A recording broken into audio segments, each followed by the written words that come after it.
Panitia pengawas pemilihan tingkat kecamatan dalam Kabupaten Aceh Jaya mengikuti tes berbasis komputer atau CAT. Para peserta Panwasli Cam yang mengikuti tes tersebut merupakan peserta yang sebelumnya telah lulus dalam tahapan administrasi.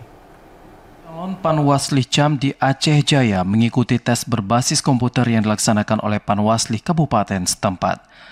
Pelaksanaan tes ini berlangsung selama 1 hari di SMA Negeri 1 Calang dengan dikawal oleh Panitia Pengawas Pemilihan Pilkada Aceh Jaya yang diikuti 84 calon Panwas Cam.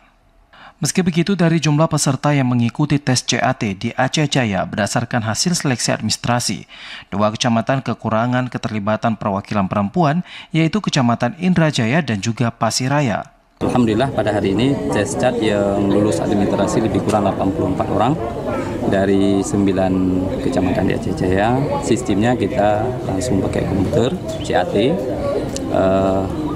dan sistem penilaian langsung dikontrol oleh operator di provinsi. Diawasi oleh 3 dari perwakilan Bawaslu RI.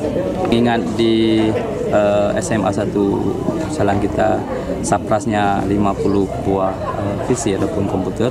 Jadi kita buat 2 sesi. Pengumuman hasil tes tulis insya Allah pada tanggal 7 nanti. Ujian untuk calon Panwasli Cam yang dilaksanakan oleh Panwasli dilaksanakan dalam 2 sesi. Dan untuk hasil ujian akan diumumkan pada 7 Agustus 2024 setelah dilakukan pleno tingkat kabupaten.